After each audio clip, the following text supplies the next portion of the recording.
la cantera de la que él va a hablar y un sitio pues importante, se conoce, pero yo de chaval, nada, por allá me movía, ahí aprendí mis primeras letras y por allí conseguí mis primeros fósiles, ¿eh? Entonces, pues bueno, esa es cómo la vida al final es un círculo. Y hace ya unos años, en el Correo, pues salió un artículo en el que hablaba de los dinosaurios en el condado de Treviño. Y claro, yo sí que había recogido fósiles de chaval, pero tanto como dinosaurios, pues no recogí nada. Entonces me llamó la atención y dije, pues esto ahí lo guardé, hasta que tuvimos la oportunidad, cuando ya dentro de la Fundación Cantera, pues el organizar esta charla para que nos explique un poco pues esa realidad que igual no es muy conocida en la zona. Entonces, pues Javier, licenciado en Geología por la Universidad del País Vasco, doctor en Ciencias Geológicas por la Université Pierre-Marie Curie de París, Sesta, en Francia, en 1993. Su principal línea de investigación es el estudio de los dinosaurios y la biota asociada del Cretácico, de la península ibérica, con aportaciones al conocimiento de la historia evolutiva de los dinosaurios. También desarrolla una línea de investigación centrada en los dinosaurios tirióferos, anquilosaurios, estegosaurios y otras formas. Entre sus logros está la descripción de más de una treintena de especies de fósiles, principalmente de dinosaurios, pero también cocodrilos, pterosaurios, mamíferos, reptiles marinos, como plesiosaurios. Es autor o coautor de más de 200 publicaciones, de las cuales más de la mitad está en revistas científicas indexadas. En materia de divulgación científica ha publicado un libro como autor y ha coeditado un libro de alta divulgación y ha participado en 20 capítulos de libros con su correspondiente ISBN. Ha dirigido o codirigido también 9 tesis doctorales y, por último, la valorización del patrimonio paleontológico y la difusión social son dos aspectos que desarrolla dentro de su equipo de investigación de la UPV-EHU. Por si se me olvida al final, pues agradecer al Ayuntamiento siempre la disposición que tiene con la Fundación Cantera para cedernos las salas y a los trabajadores de la Casa de Cultura que siempre están a todo lo que necesitamos. Y sin más, pues le paso la palabra a Javier y que será algo interesante.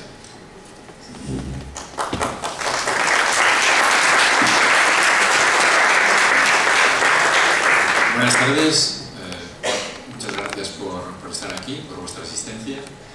Lo primero que quiero decir antes de iniciar la charla es dar las gracias a la Fundación Cultural Profesor Cantera Burgos, por haberme invitado a dar esta charla y también a Roberto Alonso, porque ha sido el que ha hecho las gestiones oportunas, y a ustedes, a vosotros también por vuestra asistencia.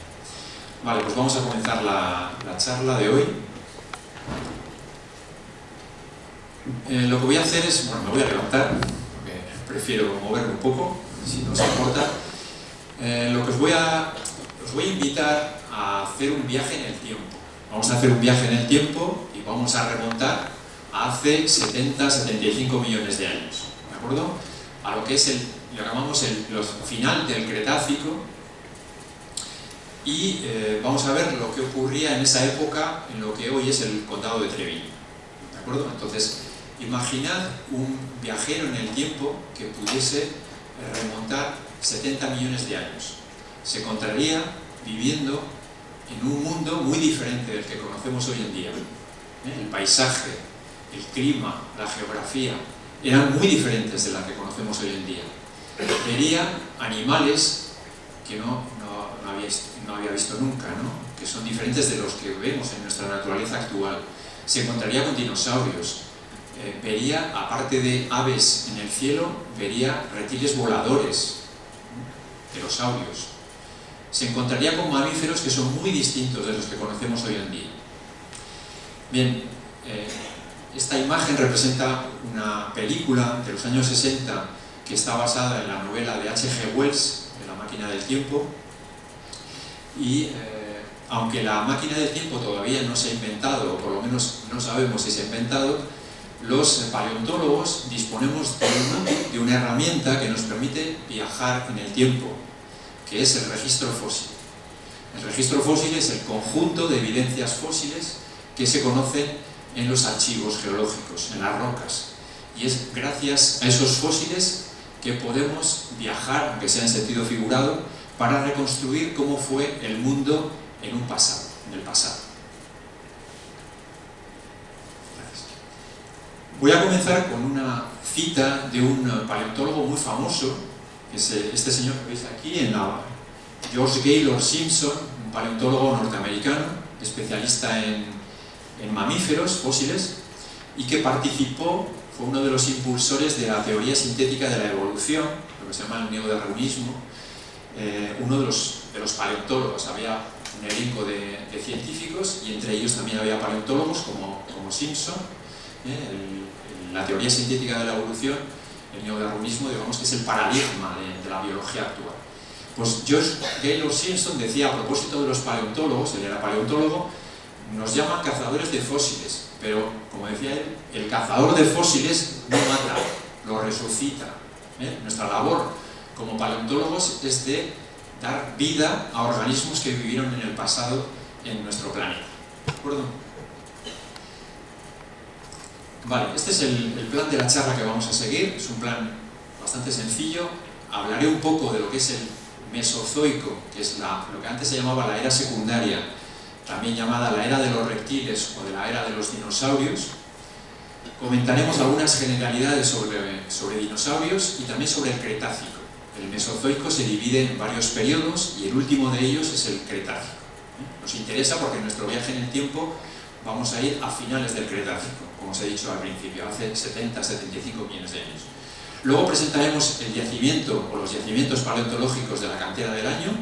Veremos cómo fue el descubrimiento, cómo se realizaron los primeros descubrimientos, qué tipo de dinosaurios habitaron en lo que hoy es el condado de Treviño a finales del Cretácico, otros componentes de la fauna.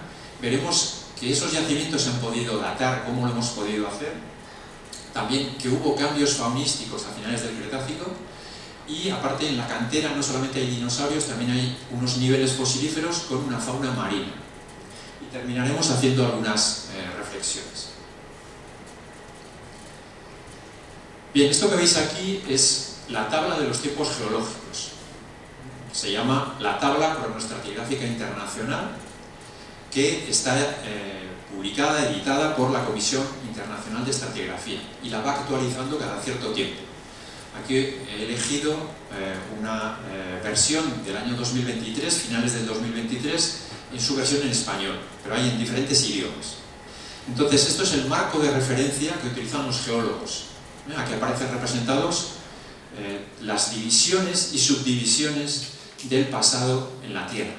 Entonces, por ejemplo, para que os hagáis una idea, nuestra Tierra tiene del orden de 4.560 millones de años. Esta parte de aquí correspondería a los tiempos antiguos. Este es el inicio del origen de nuestro planeta Tierra. Y en este lado tenemos los tiempos recientes. Actualmente estamos en lo que se llama el Holoceno. Es el periodo el momento en el que vivimos, el Holoceno, que corresponde a los últimos 12.000 años. Supongo que habéis oído hablar del término antropoceno, que ha sido muy divulgado en los medios de comunicación. El antropoceno es un término que ha sido propuesto como nueva división dentro de los tiempos geológicos, pero por el momento no ha sido aceptado por la Comisión Internacional. Puede que lo sea en el futuro, pero por ahora no ha sido aceptado. Es decir, no podemos decir que estamos en el antropoceno, pero sí nos sirve como concepto para poder pensar que la especie humana está de alguna manera provocando cambios importantes en lo que es el planeta, y el calentamiento global es debido a causas antrópicas, ¿de acuerdo? Así que la especie humana es actualmente una fuerza geológica, podríamos decir, capaz de provocar cambios globales en nuestro planeta. Pero bueno, volvamos a nuestra tabla de los tiempos geológicos. Yo os voy a hablar, os voy a hablar de lo que es el Mesozoico, que es lo que tenemos aquí marcado en azul, ¿de acuerdo? Que abarcaría entre unos 251 y 66 millones de años. Esa es lo que se llamaba anteriormente la era secundaria. Y como veis está dividido en 3 periodos, lo que es el Triásico, que vemos aquí en violeta, el periodo más antiguo para lo que es el Mesozoico, el Jurásico en azul y el Cretácico que está en verde. Estos colores se han decidido por convención, pero si uno mira un mapa geológico, por ejemplo, los materiales correspondientes al Cretácico van a estar en verde, los del Jurásico en azul y los del Triásico en violeta. Vale, si nos fijamos en los fósiles que contienen las rocas, llegamos a la conclusión de que aquí tenemos representado el Mesozoico con las diferentes divisiones de las que os acabo de hablar, el Triásico, el Jurásico y el Cretácico. Os hablaba de fósiles contenidos en las rocas. Gracias a esos fósiles podemos saber que los primeros restos de dinosaurios, no solamente de dinosaurios, también de mamíferos, en nuestro grupo, aparecen durante el Triásico, hace aproximadamente 230 millones de años. Los restos más antiguos, los restos fósiles de dinosaurios y de mamíferos más antiguos son más o menos de esta edad, 230 millones de años en el Triásico. Al principio, en el caso de los dinosaurios, eran componentes menores de las faunas y hay que esperar hasta el inicios del Jurásico cuando pasan a ser el grupo dominante de los ecosistemas terrestres. Todo el Jurásico y el Cretácico podemos considerar que, si hablamos de la macrofauna, los dinosaurios son las formas dominantes. Es decir, que se produce una gran diversificación de los dinosaurios durante estos periodos, el Jurásico y el Cretácico. ¿Y qué ocurre a finales del Cretácico? Pues ocurre que hay una extinción, una crisis biológica muy importante que provoca la desaparición de un gran número de especies. Se habla del orden del 70 o 75% de las especies, tanto terrestres como marinas, van a desaparecer. En el caso de los dinosaurios, desaparecen todas las formas terrestres, por ejemplo, como los terópodos de tipo tiranosaurio, pero hay un grupo dentro de los dinosaurios que son las aves que van a sobrevivir a esa extinción. Y son actualmente un grupo ampliamente diversificado.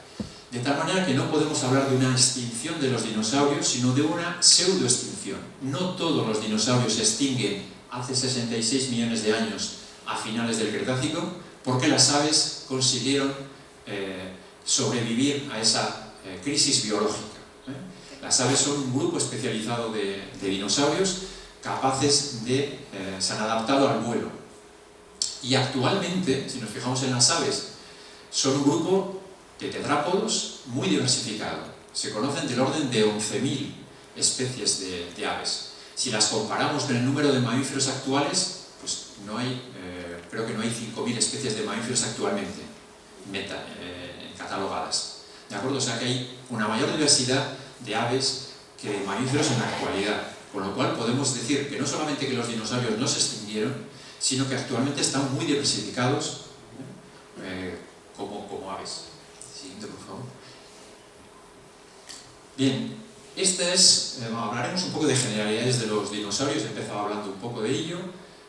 Podemos decir que los dinosaurios son un grupo natural de organismos, lo que se llama un clado, es decir, que todos ellos estaban estrechamente emparentados y compartían un ancestro, un antecesor común, todos los dinosaurios. Y lo que vemos aquí es un árbol evolutivo en el que aparecen representados los principales grupos de dinosaurios. Había una gran diversidad de formas y de tamaños, formas de pequeño tamaño, formas de gran tamaño, formas bípedas, formas cuadrúpedas, gran diversidad.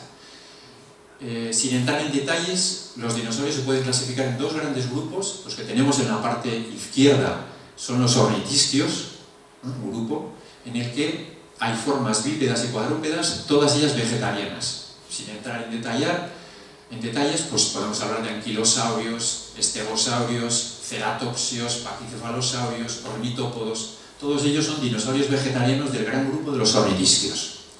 Si nos fijamos en la parte derecha de la imagen, tenemos los saurisquios. Dentro de los saurisquios tenemos formas como los sauropodomorfos, que incluyen algunos de los animales más grandes que han vivido sobre tierra firme, como son los saurópodos.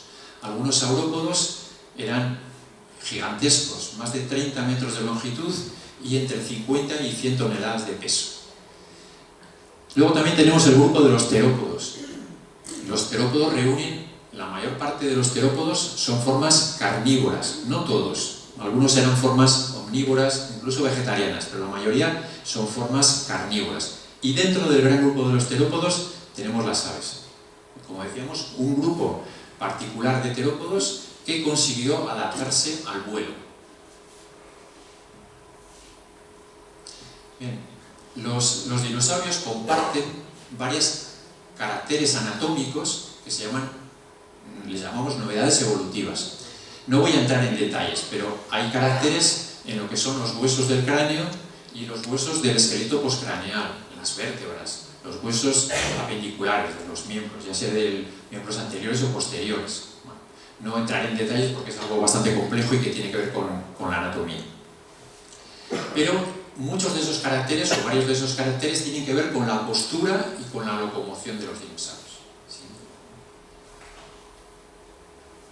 Bien, aquí tenemos representados varios reptiles con un humano, vemos al humano, un dinosaurio, un pequeño dinosaurio carnívoro, un cocodrilo, un lagarto.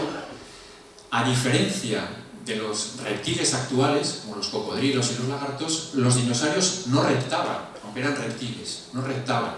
Tenían los miembros en posición, lo que se llama posición parasagital, es decir, dispuestos en posición vertical, como los humanos, como la mayor parte de los mamíferos. Fijaos que en los cocodrilos los huesos de los miembros están dispuestos lateralmente. Si vemos a un cocodrilo que se está moviendo, normalmente se mueve desplazándose con los miembros lateralmente, con el vientre muy cerca del suelo. En el caso de los dinosaurios, tenían esa disposición particular que probablemente les daba una manera de desplazarse, una locomoción más eficaz que otros grupos. También tengo que decir que en el pasado hubo cocodrilos, algunos cocodrilos terrestres que tenían una configuración similar a la de los dinosaurios. O sea que no solamente es algo exclusivo de los dinosaurios, sino que es algo que se ha podido conseguir por convergencia en otros grupos.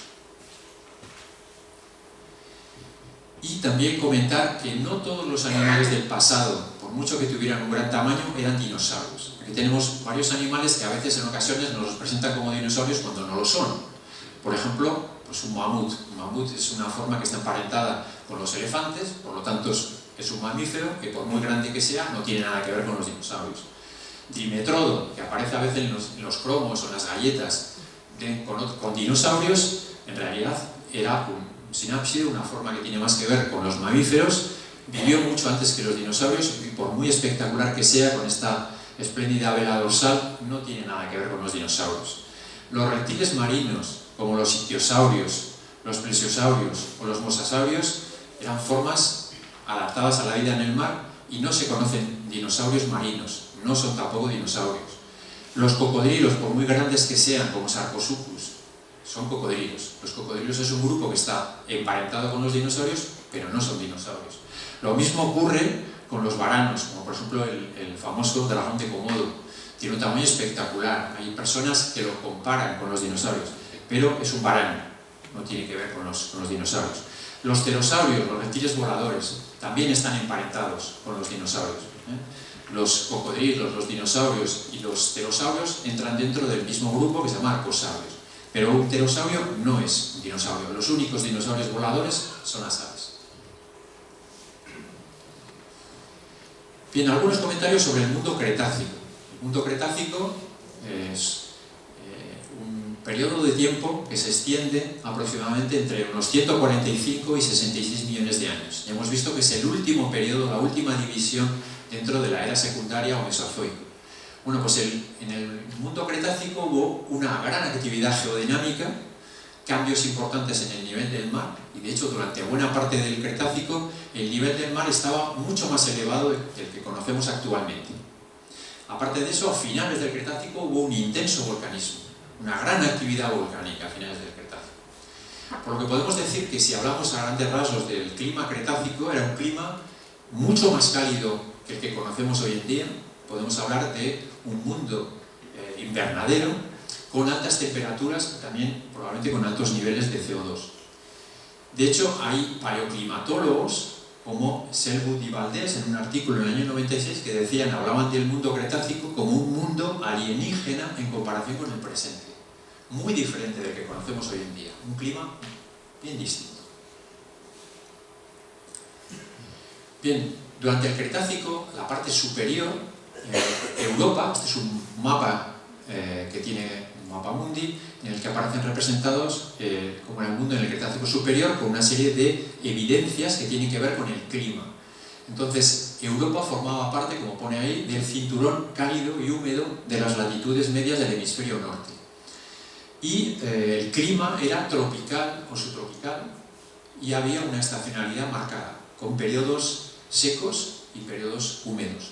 Entonces tenemos toda una serie de evidencias, por ejemplo, si nos fijamos en Europa, pues la presencia de rocas sedimentarias como son las bauxitas, que tienen minerales con un alto contenido en aluminio y en hierro, la presencia de cocodrilos, la existencia de depósitos de carbón, etc. Y otras evidencias, sin entrar en más detalles, que nos está diciendo que el clima en esa época era un clima tropical o subtropical. Bien, esta es una reconstrucción de nuestro planeta hace aproximadamente, en el Cretácico superior, hace aproximadamente 80 millones de años. Fijaos que podemos reconocer los diferentes continentes, Norteamérica, Sudamérica, África, Europa, Asia, etc. Tenemos que pensar que, aunque la configuración de continentes y océanos nos recuerda a la actual, hay diferencias importantes. Antes se me ha olvidado comentar en una diapositiva anterior, veíamos reconstrucciones para lo que era el Triásico, el Jurásico y el Cretácico. Esta es una reconstrucción de finales del Cretácico, como digo, hace 80 millones de años. Durante el Triásico, todos los continentes estaban reunidos en un supercontinente que se llamaba Pangea. Ese supercontinente empieza a fracturarse hace aproximadamente algo más de 200 millones de años y durante el Jurásico se diferencian lo que son las masas continentales del hemisferio norte de las masas continentales del hemisferio sur, lo que se llama la Eurasia y Gondwana. Cuando llegamos a finales del Cretácico tenemos esta configuración. Fijaos que diferentes continentes tienen como mares epicontinentales, brazos, que separan diferentes tierras emergidas en Norteamérica, en Sudamérica, en África. Fijaos la posición de la India. La India era un continente, una isla continente que formaba parte de las masas continentales del hemisferio sur. Aquí lo tenemos hace 80 millones de años. Va a seguir derivando y terminará chocando con el continente asiático para formar la cordillera del Himalaya, que reúne la mayor parte de las montañas más altas que hay en la Tierra. Todo esto nos lo explica la tectónica de placas, que es el paradigma actual de la geología. En el caso de Europa, vamos a ver a continuación que era un archipiélago formado por islas de diferentes tamaños. Aquí vemos el mundo, este mundo de hace 80 millones de años. Esto sería el polo norte y esto es el polo sur, esto es la Antártida. Fijaos que no hay casquetes polares. Durante el Cretácico no había casquetes polares permanentes. En determinados momentos podía haber periodos más fríos y acumulación de nieve y de hielo en estas zonas, pero no había casquetes polares permanentes, lo cual nos está diciendo que no era un mundo tan frío, por ejemplo, como el actual.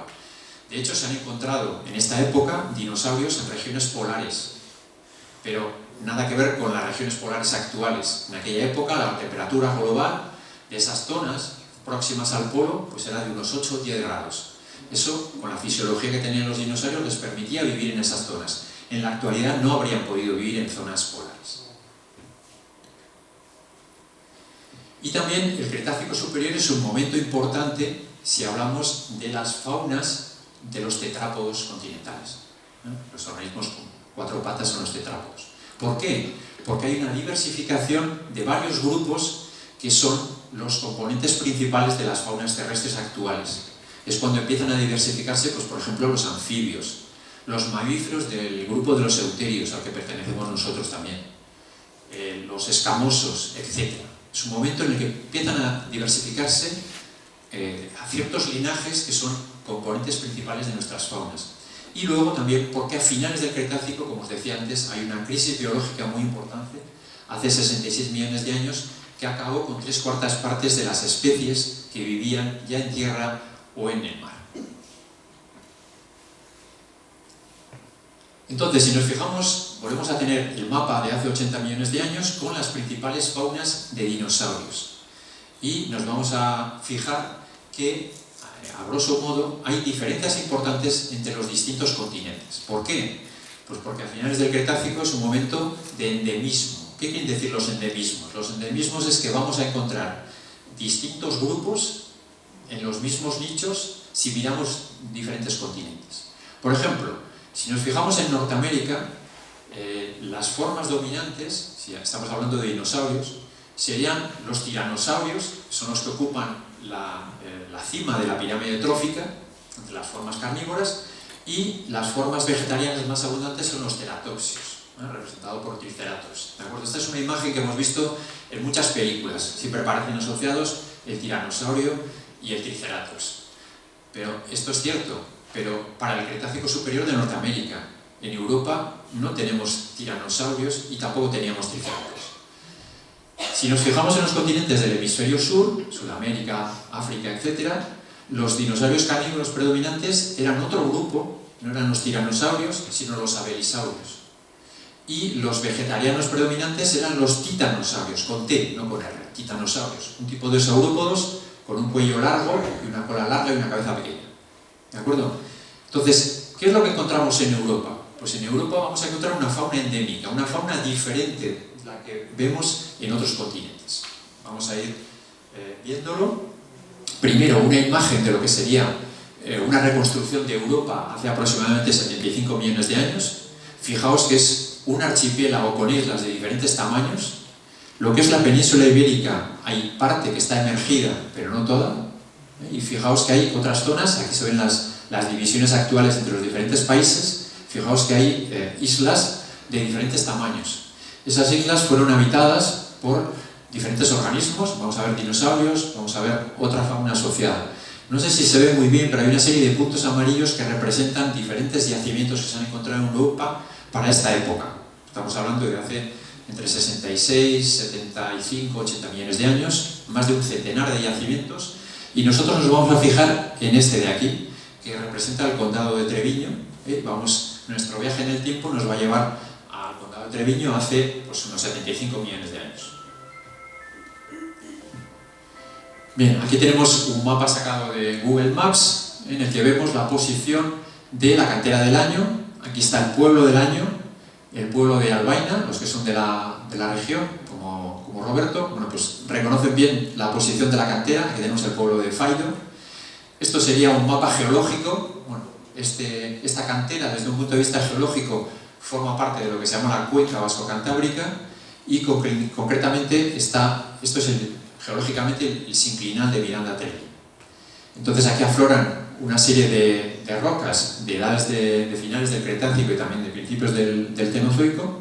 Entonces es una zona con un interés paleontológico notable, por lo que vamos a ver, por los fósiles que ha proporcionado la cantera del año, pero también tiene un interés histórico, arqueológico, cultural, porque en esta zona, esto es una imagen sacada de Google Maps de hace unos años, y hay una serie de fotografías, pues por ejemplo, desde un punto de vista histórico, arqueológico, pues hay ermitas románicas, como Nuestra Señora del Granado, que creo que es del siglo XIII, o las gobas eremíticas del año, etc.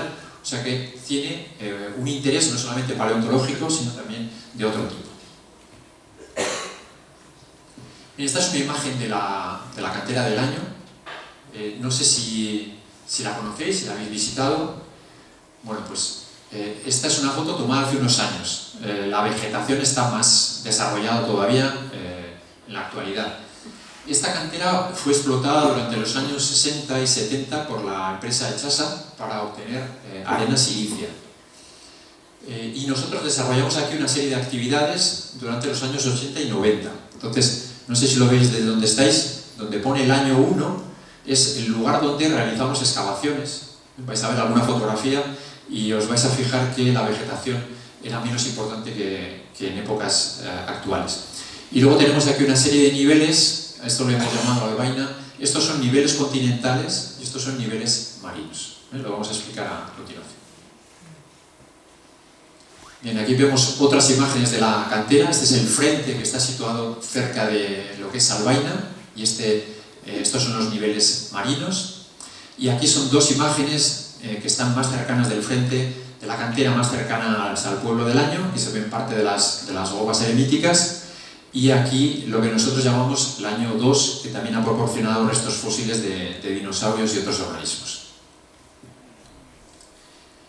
En el descubrimiento de este yacimiento se realizó en el año 84, en el año 1984, durante una excursión que realizaron varios geólogos y alumnos.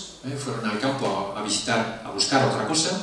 Era un día de julio muy caluroso y uno de los profesores, bueno, pues buscó, digamos, un poco de sombra y vio con un hueso fósil que resultó ser un hueso de dinosaurio.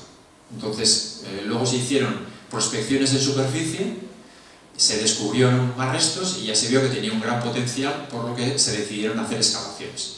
Entonces, digamos que estas son las dos personas que descubrieron el yacimiento. Son dos antiguos profesores catedráticos de paleontología de la Universidad del País Vasco, el doctor Humberto Astivi a la izquierda y el doctor Xavier Orube-Echevarría a la derecha, ahora ya jubilados, pero fueron ellos los descubridores e impulsores de todo este tipo de estudios en la cantera del Año. El yacimiento o los niveles fosilíferos se dieron a conocer en el año 86. Aquí tenemos varios recortes de prensa, de la Gaceta, de ella, el Correo, la revista AVE, donde se hablaba de ese descubrimiento de un yacimiento paleontológico en la cantera del Año. Vemos de nuevo la imagen de la cantera. Y aquí algunas imágenes de las excavaciones que realizamos, excavaciones clásicas. Esta es una imagen de una de las excavaciones que realizamos a finales de los 80, no recuerdo si era el año 87 o 88, y esta es una excavación del año 95, que ya realizamos con técnicas parecidas a los arqueólogos para conocer la taxonomía del yacimiento. El año es importante porque ha proporcionado gran cantidad de fósiles de pequeño y de gran tamaño. También una característica importante es que hay microfósiles. ¿Y cómo se obtienen los microfósiles? Cuando hablo de microfósiles me refiero a fósiles de tamaño milimétrico. Entonces, ¿cómo se obtiene? Pues se obtienen lavando y tamizando ese sedimento. Entonces, posteriormente, el concentrado que se obtiene se mira con lupa y se extraen ahí los microfósiles. Este tipo de actividades las hemos desarrollado en la cantera del Año desde los años 87 hasta el año 97. Prácticamente todos los años, en verano, íbamos y excavábamos durante 1 o 2 semanas y también lavábamos y tamizábamos sedimento. Este tipo de actividades las realizamos desde la Universidad del País Vasco en colaboración con el Museo de Ciencias Naturales de Álava. También participó la Universidad Autónoma de Madrid y 2 universidades francesas, la Universidad de Montpellier y la Universidad de París 6.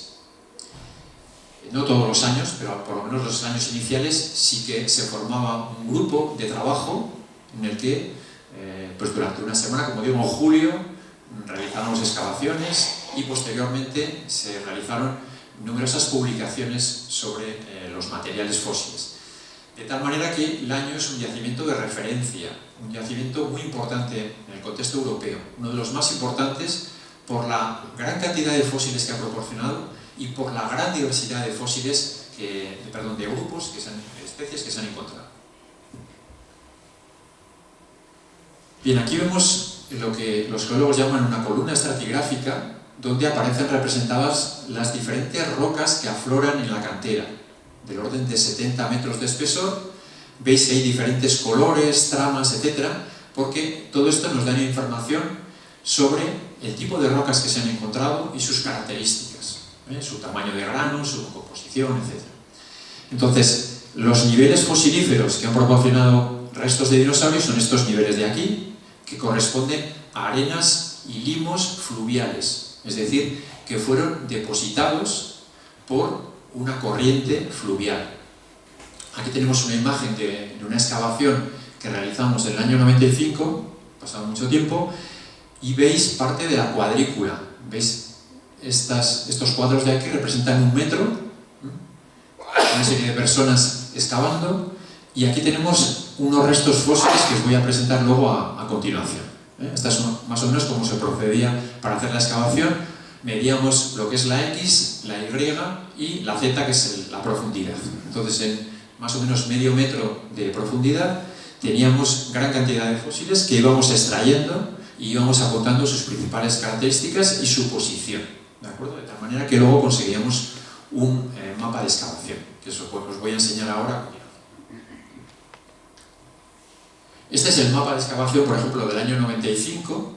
Aquí veis cada uno de estas cuadrículas que miden 1 metro por 1 metro. Entonces veis que más o menos la excavación que realizamos es de 3 por 5, 15 metros cuadrados.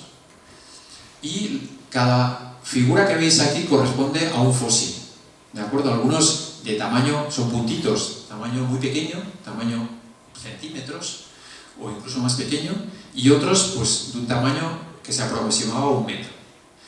Entonces, si nos fijamos en el conjunto de todos estos fósiles, a la conclusión, haciendo estudios tafonómicos, la tafonomía es la ciencia que estudia cómo se forman los yacimientos fosilíferos, cómo se forman los fósiles, haciendo un estudio tafonómico obtuvimos como conclusión que era un conjunto heterogéneo en el que había tanto microfósiles como macrofósiles. Como os digo, algunos de tamaño milimétrico y otros casi de tamaño de 1 metro. Y la mayoría de los casos estaban desarticulados, es decir, que aparecían pues eso, desarticulados, no podíamos saber a cuántos individuos pertenecían. Pero no siempre. En algunos casos, antes os he enseñado unos fósiles, aparecieron en este donde está el recuadro azul, y es esto que vemos aquí. Estos son fósiles que, aunque están en conexión anatómica, esto quiere decir que pertenecían a un único individuo, concretamente en este caso a un dinosaurio acorazado, a un anquilosaurio. Estos son restos de la cadera, del sacro y de los miembros posteriores de ese individuo, de ese animal. Es decir, que aunque la inmensa mayoría de los fósiles están desarticulados, no todos. En algunos casos hay unos fósiles en conexión o en relación anatómica.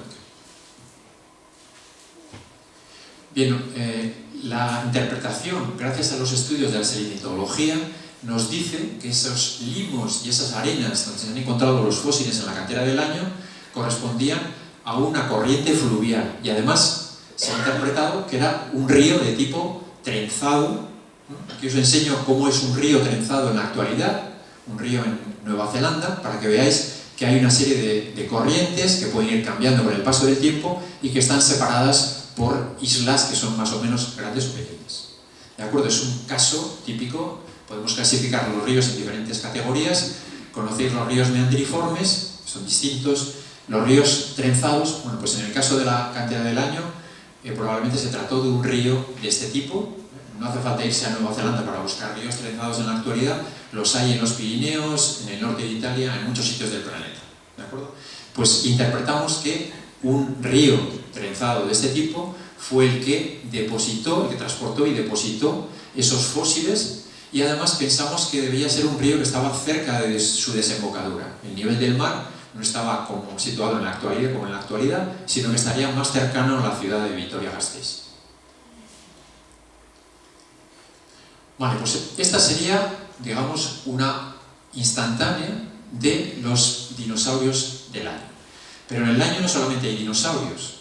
En el año se han reconocido del orden de 40 especies de vertebrados continentales. 40 especies. Los dinosaurios son la 4ª parte. Entonces, no solamente han aparecido dinosaurios, sino que han aparecido otros grupos asociados. Han aparecido cocodrilos, han aparecido pterosaurios, tortugas, lagartos, serpientes, anfibios, peces óseos y mamíferos. Y en total, unas 40 especies han sido reconocidas. Lo que vemos aquí son especies de dinosaurios. Aquí tenemos el dinosaurio acorazado del que os hablaba antes, se llama Struthiosaurus, y era un anquilosaurio muy chiquitín, enano, podríamos decir, menos de 3 metros de longitud. Aquí tenemos una pareja de titanosaurios, que se llamaba Liranosaurus. Es el dinosaurio más grande del año y aún así era relativamente pequeño, como mucho 5 o 6 metros de longitud.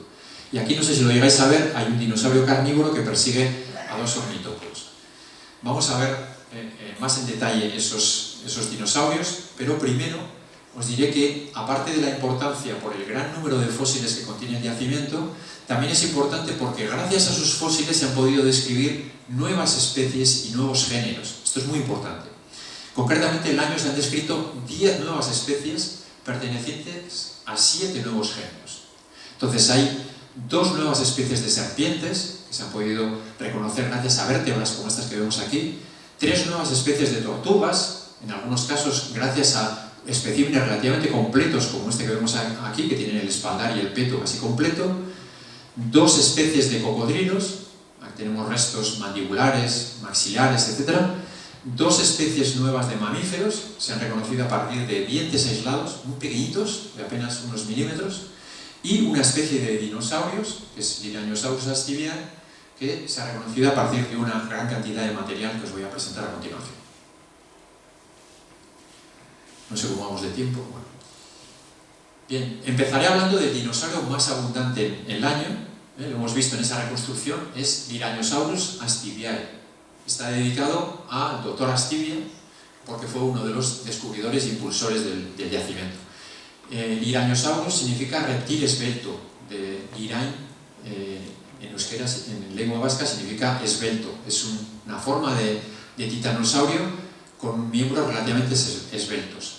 Los individuos más grandes no eran gigantes ni mucho menos, medían entre 4 y 6 metros, las formas adultas, y probablemente no superaban las 2 toneladas de peso. Para un titanosaurio está muy poca cosa. Hay titanosaurios, por ejemplo, en Sudamérica, como el famoso Argentinosaurus, que medía probablemente más de 30 metros de longitud y tenía una masa corporal de más de 50. Hay quien habla de 80, 90 toneladas. Es decir, que Liranosaurus era un titanosaurio muy pequeñito. La especie se describió en el año 99, pero posteriormente se realizó una tesis doctoral. La doctora Verónica Díez Díaz, que aparece aquí junto con un fémur de Liranosaurus, realizó una tesis doctoral en la Universidad del País Vasco, esta es la portada de la tesis, y tuvo un premio extraordinario de doctorado por su trabajo. Aquí lo que vemos en esta imagen es, si seccionamos un hueso largo de Liranosaurus, obtenemos una imagen como esta de aquí, que nos muestra la microestructura del hueso, del tejido óseo. Y lo que se llegó a la conclusión de que Liranosaurus conservaba características que se ven normalmente en formas juveniles.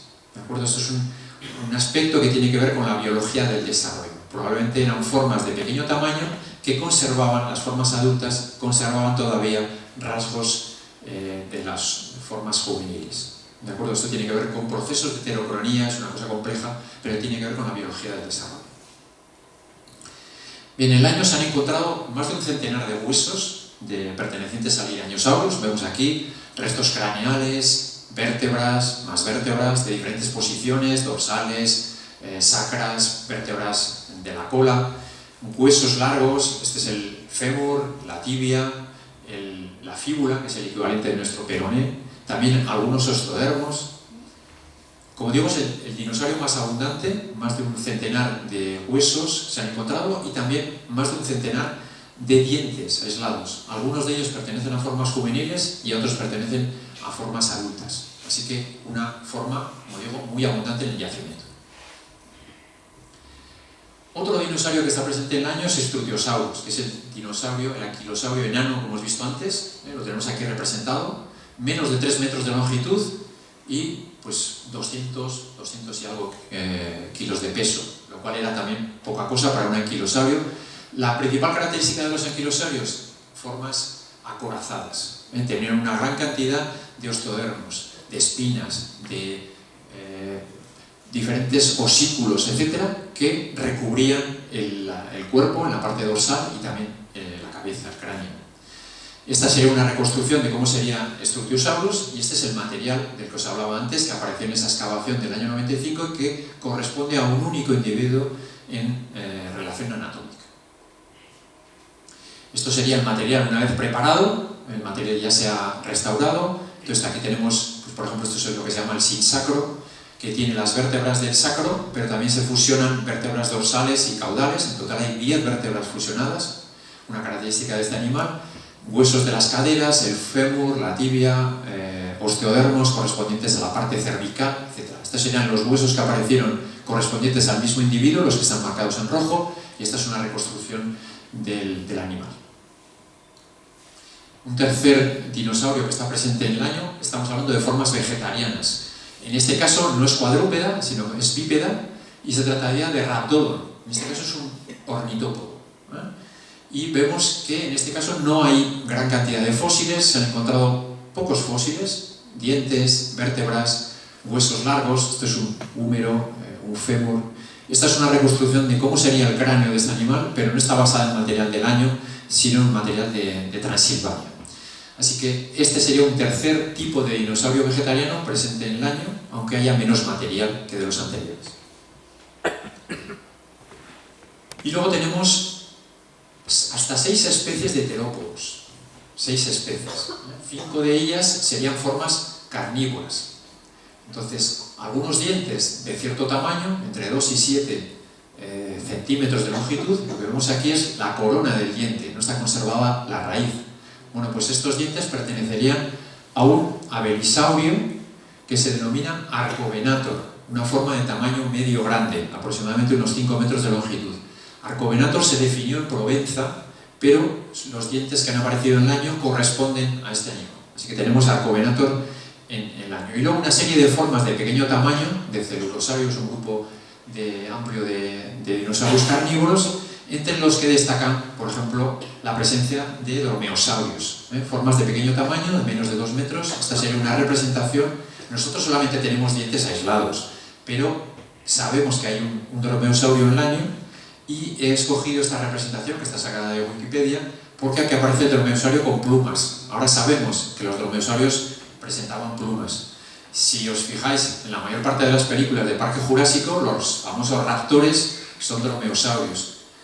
Y sin embargo, en la mayor parte de las películas tienen la piel escamosa, no tienen plumas. Bueno, pues esto es un conocimiento que se ha ido adquiriendo en los últimos 30 años y sabemos actualmente, pues sobre todo gracias a los yacimientos que se han encontrado en China y en otros lugares, que los dromeosaurios eran formas con plumas. Es decir que, aunque nosotros solamente tenemos dientes en el caso del año, probablemente el dromeosaurio del año también tendría plumas. Y una cosa sorprendente, dentro de la lista de terópodos tenemos un ave. Hemos encontrado restos, este resto de aquí, que es un sacro, varias vértebras sacras fusionadas, veis que están muy neumatizadas, hay muchos forámenes, pues correspondería con un ave no voladora que se ha denominado Gargantuavis. Gargantua, de Gargantúa, el ogro de una obra del poeta Rabelais. Gargantuavis, el ave Gargantúa. Este ave se definió originalmente en los yacimientos del sur de Francia, pero gracias a fósiles como este hemos podido reconocer que Gargantuavis también estaba presente en el año. Se sabe muy poco de Gargantuavis, no se han encontrado todavía restos del cráneo. Esto es una reconstrucción hipotética. Tenía un tamaño algo inferior a lo que sería un avestruz y parecería, creemos, un emú, aunque un poco rechoncho. Es lo que se piensa de Gargantuavis, aunque quedan muchas cosas por descubrir. No se sabe si era un ave corredora. Se piensa, o algunos estudiosos piensan, que podría ser una forma vegetariana. Eso es algo que dejamos para el futuro cuando aparezcan fósiles más completos. Y os he puesto aquí esta imagen porque Gargantuavis aparece en las botellas de un tipo de vino tinto que se vende en el sur de Francia. Bien, si vemos otros componentes de las faunas del año, hemos hablado de los dinosaurios y os voy a hablar rápidamente ahora de otros componentes. Pues por ejemplo, en el caso de las tortugas, en el año se han reconocido 3 tipos de tortugas. Son muy abundantes. Gran cantidad de los fósiles que veíamos en ese mapa de excavación eran placas de tortuga. Entonces, en algunos casos aparecen placas sueltas y en otros casos aparecen formas más completas, como esta de aquí, que corresponde a un tipo de tortuga que se llama dortoca, dentro de un grupo endémico a Europa, solamente se conoce en Europa, que son los dortóquidos. Y era una tortuga acuática de pequeñas dimensiones. Como mucho su caparazón medía 15-20 centímetros de longitud. Pero hay otras tortugas, como Polisternón, que también se cree que es acuática, o Solemis, esta representación que tenemos aquí, de una tortuga terrestre, en este caso bastante más grande, de unos 60-80 centímetros de longitud el caparazón. Y un caparazón ornamentado, las placas están ornamentadas. Otro grupo que está representado, bastante bien representado en el año, son los cocodrilos. Se han identificado 4 especies, 2 son formas dominantes, como son estas que vemos aquí, Mustrosabalsucus y Acinodo. Hay material relativamente completo, como estos maxilares o este dentario. Entonces, en el caso de Acinodon, era un pequeño cocodrilo, que no sería como mucho de 1 metro de longitud, con unas características muy particulares, porque tenía un rostro muy corto y como chato, ¿no? Y así, a diferencia de muchos de los cocodrilos que conocíamos, no tiene dientes caniniformes, sino que sus dientes son unos dientes redondeados, en forma de botón. Probablemente consumía, se alimentaba de presas duras, son dientes durófagos. Entonces no sabemos exactamente lo que comían, pero probablemente eran presas duras. Quizás tortugas, no lo sabemos, quizás moluscos bivalvos, no sabemos. El otro cocodrilo, que se llama Mustursabalsucus, esta sería una representación, es un animal más grande, de aproximadamente 2 metros. En ambos casos se asignan a un linaje que está extinto, pero que era muy diversificado en el Cretácico superior de Europa, como son los alodaposúquidos, un grupo que está presente en muchos yacimientos de Europa y en el caso del año ha proporcionado esos 2 géneros nuevos.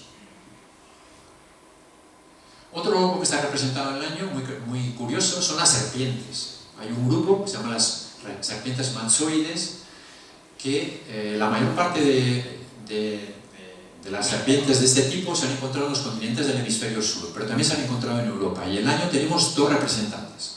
Uno de pequeño tamaño, estas vértebras, ves aquí 5 milímetros, son vértebras muy pequeñas, corresponderían a una serpiente de aproximadamente 1 metro de longitud, no era muy grande.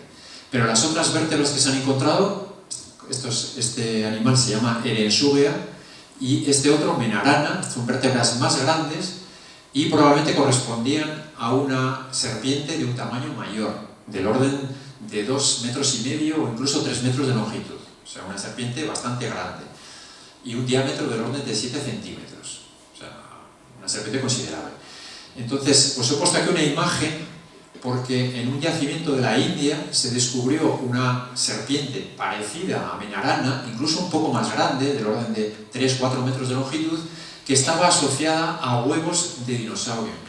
Y se propuso como hipótesis que los neonatos o los embriones de dinosaurio podrían formar parte de la dieta de este tipo de grandes serpientes. Entonces, en el caso del año no lo sabemos, pero sí sabemos que tenemos por lo menos una serpiente de cierto tamaño en el año.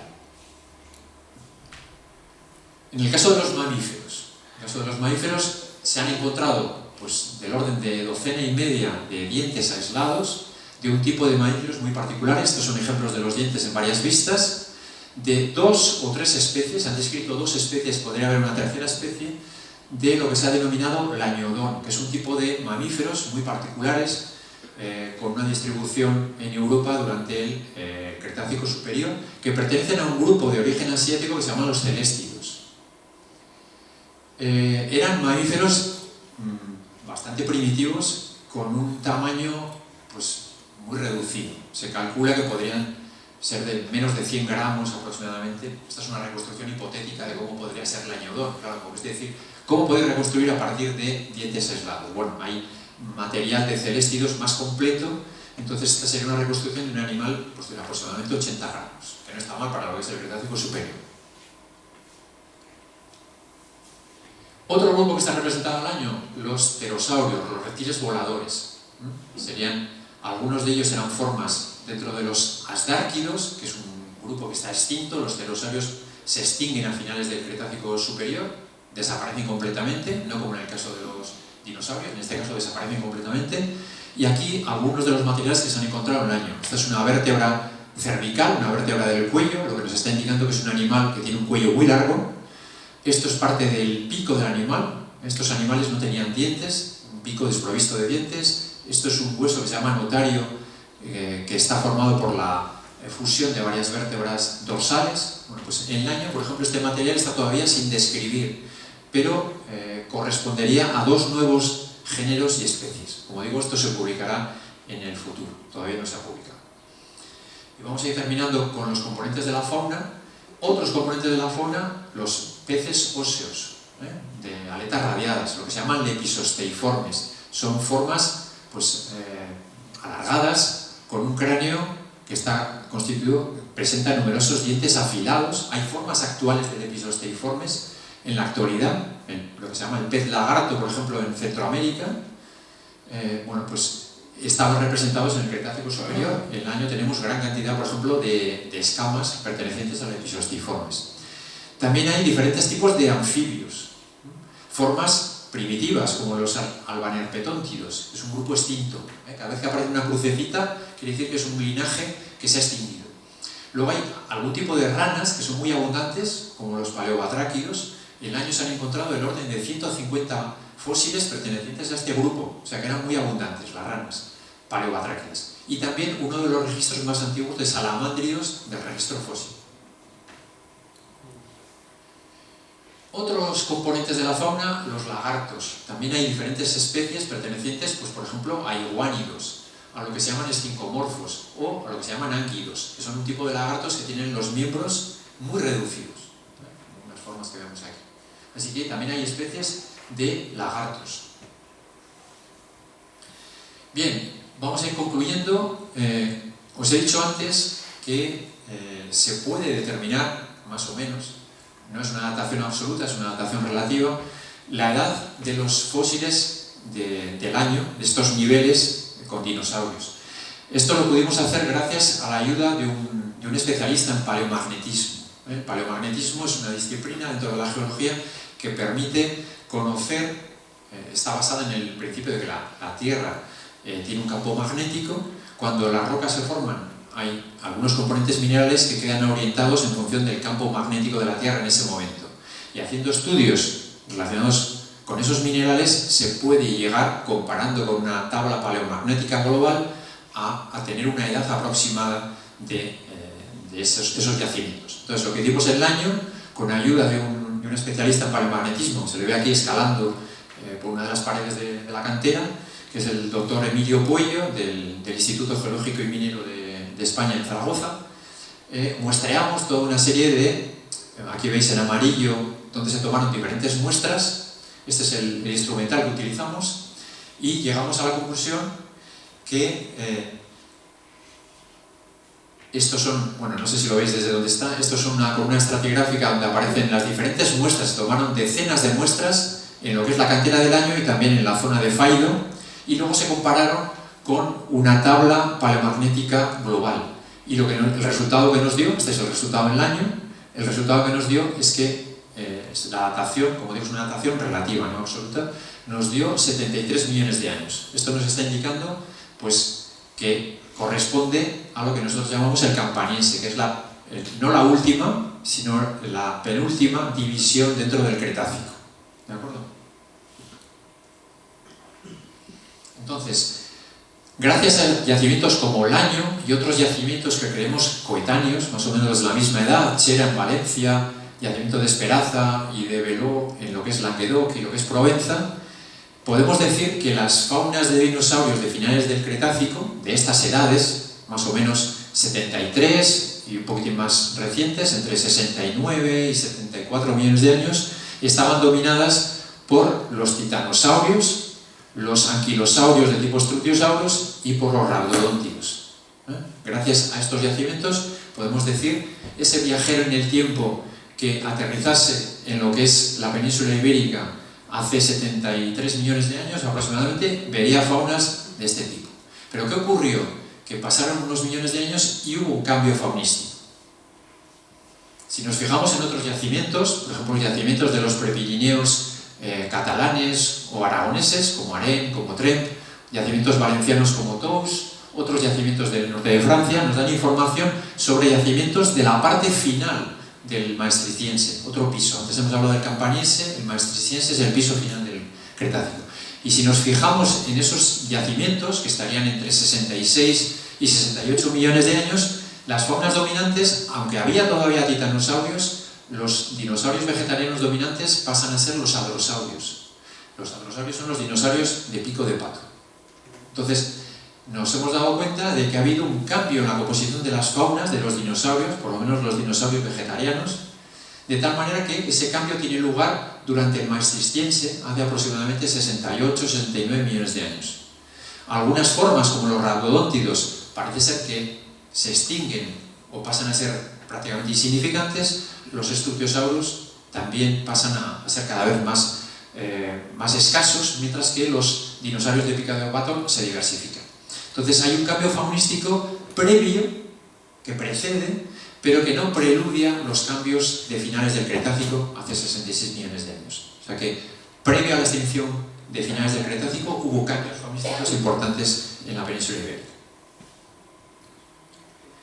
Vale, yo creo que me he alargado mucho, así que voy a decir únicamente que en lo que es la cantera del año no solamente hay niveles fosilíferos con fósiles de dinosaurios, sino que también hay unos niveles de finales del Maastrichtiense que contienen toda una fauna marina. Aquí vemos una representación de algunos de los organismos que aparecen representados.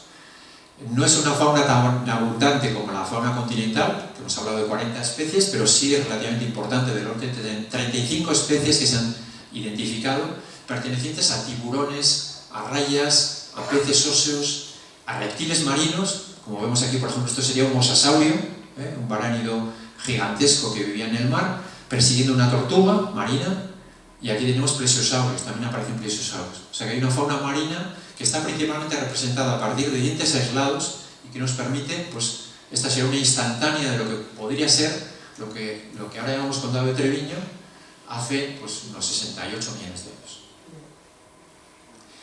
Y en esa fauna también se han descrito algunas nuevas especies. Esto que vemos aquí son dientes de rayas. Se han descrito 4 nuevas especies de rayas en estos niveles. Bueno, no entraré en detalles, aquí estos son dientes de mosasaurios.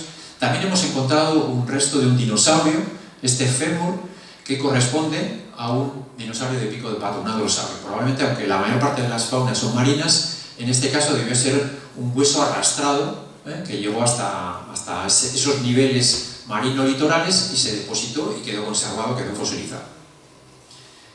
Vale, pues para terminar, algunas reflexiones a modo de conclusión que voy a leer, que es que en nuestro entorno, que siempre nos suelen hablar de yacimientos espectaculares en Norteamérica y en otros sitios, bueno, pues en nuestro entorno cercano hay yacimientos muy importantes, yacimientos paleontológicos, como es el caso de la cantera del Año, y es un yacimiento que es una ventana abierta a cómo era el mundo a finales del Cretácico. Nos ofrece información sobre la composición y la diversidad de las faunas de dinosaurios y, como habéis visto, de otras faunas asociadas que vivieron a finales del Cretácico, hace aproximadamente 70-75 millones de años, en lo que hoy es la península ibérica. Y también hemos visto que no solamente hay fósiles de dinosaurios y formas terrestres, sino que también hay formas marinas, aunque no sean de la misma edad. El yacimiento del Año nos está contando una historia particular, una historia singular sobre un pasado relativamente remoto. Su fauna de vertebrados, como hemos visto, combina dinosaurios enanos con grandes aves no voladoras, que podrían ser quizás el resultado de fenómenos de insularidad. Hemos visto que Europa era un archipiélago con islas de diferentes tamaños. Las islas se suele decir que son experimentos de zonas en las que la evolución pues experimenta, entonces puede que esta insularidad de Europa propicia este tipo de faunas tan particulares. Y por último, tiene un valor patrimonial muy grande, ya que se han definido, gracias a esos fósiles de la cantera, nuevas especies y géneros de diferentes grupos. Y terminaré. Esto que os he contado, por supuesto, no es un trabajo que haya realizado yo, es un trabajo en equipo. Entonces, tengo que agradecer a otras personas del equipo de investigación, que son las personas que vemos aquí: Ainara Badiola, Ana Berreteaga, el doctor Humberto Astivia, Eric Isasmendi, Nathalie Bardet, Carmelo Corral, son miembros, y otras personas, miembros del equipo, porque es un trabajo en equipo el que realizamos. Y por último, agradecer también a aquellos organismos que nos han permitido excavar y también realizar investigaciones sobre la cantera del Año, sobre el Condado de Treviño en general, la Universidad del País Vasco, la Diputación Foral de Álava, el Museo de Ciencias Naturales de Vitoria, el Gobierno Vasco y el Ministerio de Ciencia en sus diferentes acepciones, Mineco, Micin, Miciu. En la actualidad es el Ministerio de Ciencia, Innovación y Universidades. Y eso es todo lo que os tenía que contar. Muchas gracias por vuestra atención. Creo que me he pasado un poco del tiempo, una hora. Os pongo aquí hago un poco de publicidad de un libro que publicamos hace unos años, que se llama Registro Fósil de los Pirineos Occidentales, un libro que fue editado por el Gobierno vasco en el 2018, y uno de los capítulos, bueno, hay varios capítulos que tienen que ver con el condado de Treviño y con el yacimiento de Belén. Muchas gracias.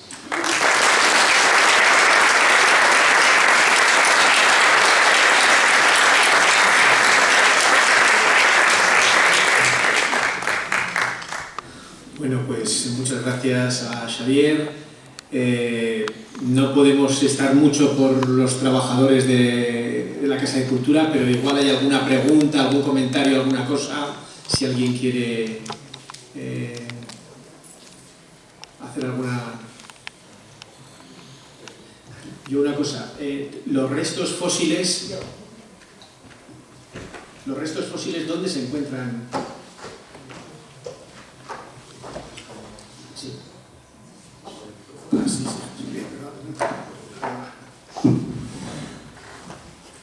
Bien, buena parte de los fósiles que se han encontrado en la cantera de Año están actualmente en el Museo de Ciencias Naturales de Álava.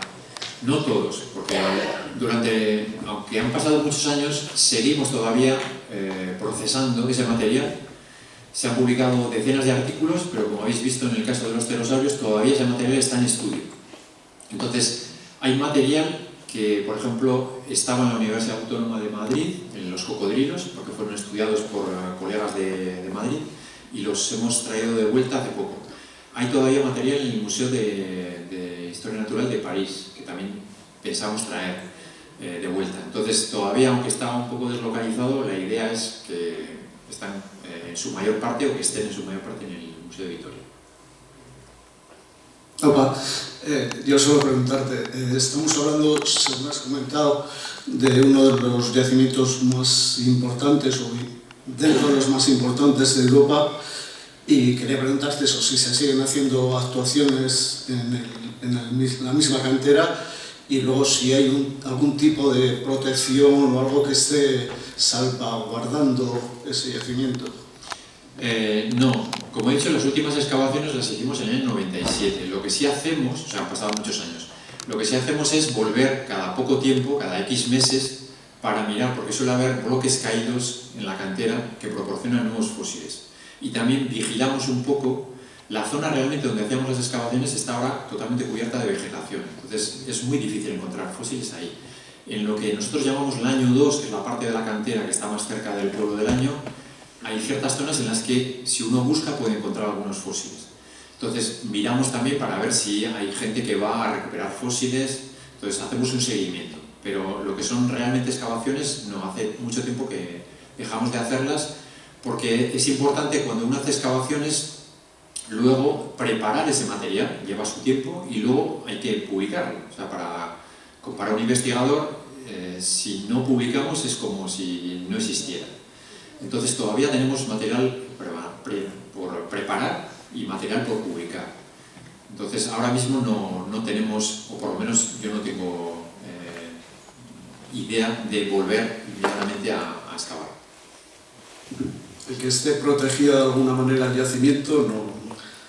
¿Y a quién le correspondería protegerlo? Bueno, suelen hablar que hay aficionados a la paleontología que pasan de vez en cuando, que pueden recoger fósiles. Algunos de esos aficionados son gente que nosotros conocemos y normalmente cuando encuentran cosas nos lo suelen enseñar. Entonces, digamos que ese material no se pierde. Entonces, como más o menos siempre hay una cierta vigilancia o alguien se ha enterado de lo que ha pasado, creo que no ha habido, por lo menos, expolios en tiempos recientes.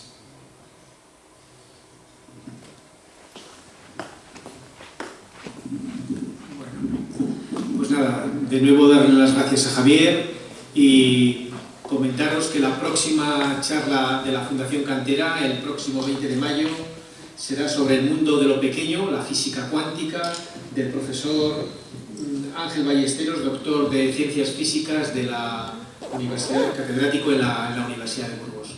Muchas gracias por vuestra presencia y hasta otra ocasión.